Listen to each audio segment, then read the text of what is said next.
گھر میں معاملہ ہوا تو بس تمہیں 3 طلاق ہے۔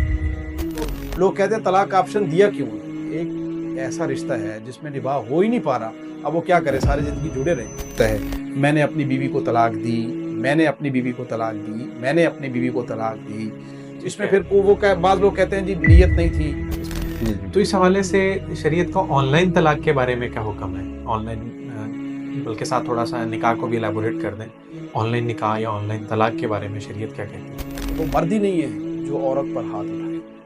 جی مطلب یہاں پہ صرف اس لیے کہا گیا کہ وہ رشتہ بچ جائے۔ یہ اس مار کو پھر کچھ لوگ بڑے عجیب لے جائیں، دیکھو جی قرآن کے اندر کہا گیا جی عورتوں کو مارو، یہ تو قرآن تو عورتوں کے حقوق کو جو ہے سلب کر رہے ہیں۔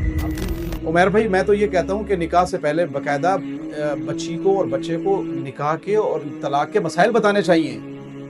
معاشرے میں بالکل ضرورت لڑکے کو پتہ ہی نہیں ہے کہ طلاق کے مسائل کن لفظوں سے طلاق ہو جاتی ہے۔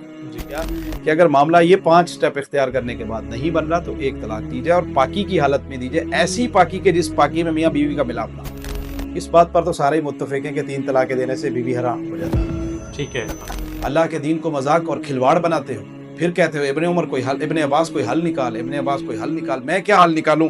تو نے جو 100 دی ہیں نا، 3 تو ہو گئی واقع۔ اس کو پچھلی باتوں کا تانا نہ دے کہ تم تو فلاں وقت میں یہ تھی، میں نے تجھے سمجھایا، میں نے تجھے یہ کیا۔ اللہ نے کہا نہ۔ نہیں، میرا کوسچن یہاں پہ یہ ہے کہ ایک آدمی جو ذہنی طور پہ معذور ہو چکا ہے، for example mentally unstable declare ہو گیا، تو کیا ایسے شخص کے نکاح میں وہ عورت بیوی رہے گی؟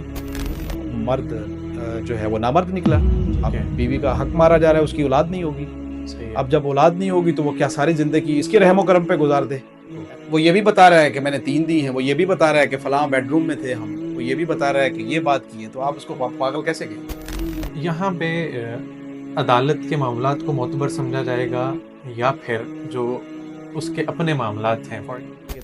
تمہاری پیٹھ ایسی لگتی ہے جیسے تم میری ماں کی ہو، تو وہ عورت حرام ہو جاتی ہے، اب پتہ ہی نہیں اس کو۔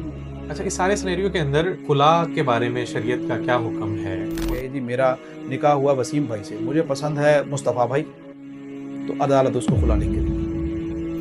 اللہ کے نبی صلی اللہ علیہ وسلم نے فرمایا کہ میں لعنت بھیجتا ہوں اس آدمی کے اوپر جو حلالہ کروانے والی عورت ہو اور حلالہ کرانے والا مرد۔ اب جب طلاق کی بات آئی تو آپ بھاگ گئے، آپ نے مسلک تبدیل کر لیا، چینج کر لیا کہ وہاں پہ تو 3 کو 1 کہا جاتا ہے۔ تو بات یہ ہے کہ آپ اجماع صحابہ کو کدھر کریں گے؟